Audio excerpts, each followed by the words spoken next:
If we made that kind of investment to restore levels to what they were something like 10 years ago, that would not only help with the car theft export problem, but I'm assuming that would also help with things like the import of fentanyl and the other dangerous substances through the ports. It would help with everything. One of the big concerns that the union has is, again, I mentioned and others mentioned ArriveCAN earlier, and one of the focuses of ArriveCAN, initially developed to gather public health information, is that it's being used as new kind of border technology, where we do see the CBSA proposing and working on systems whereby people are able to self-declare, where you have less officers at the border, where you even have e-gates where people can travel into the country without seeing an officer. So when we talk about fentanyl, when we talk about guns and gangs and all the things coming into Canada that you won't want to see coming in, no one is ever going to self-declare that they have these things, right? And technology can be very helpful to an officer, but you need the officer there. We cannot ever get to a place where people can simply self-declare and come into the country. I was actually quite shocked at some of the things I saw about the lack of scanners and lack of equipment. Can you say some more about what we're dealing with there?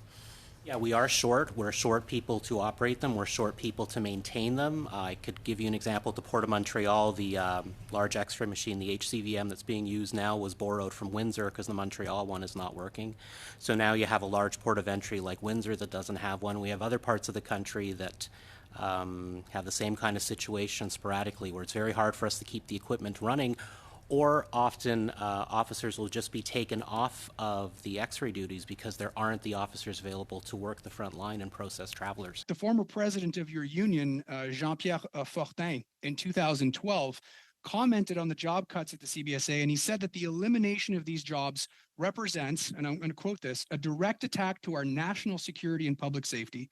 These proposed budget cuts would have a direct and real impact on Canadians and our communities across the country.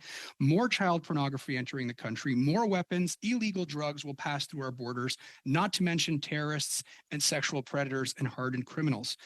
For the better understanding of Canadians watching, and in layman's terms, can you comment on your former colleague's quote on how CBSA cuts by the previous Conservative government affected your members and the inflow and outflow of contraband and stolen goods?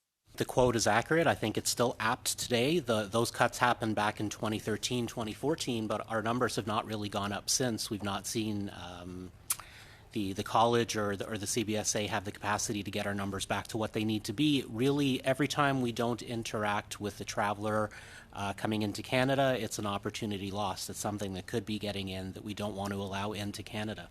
And again, I talked about ArriveCAN, but when we see the focus on facilitation, the focus on pre-declaration, the focus on allowing people to come into the country without ever speaking to any CBSA officer, I think it's absolutely fair to say that it's a threat to national security. It's all the things you mentioned, many of them that we don't want to see come in.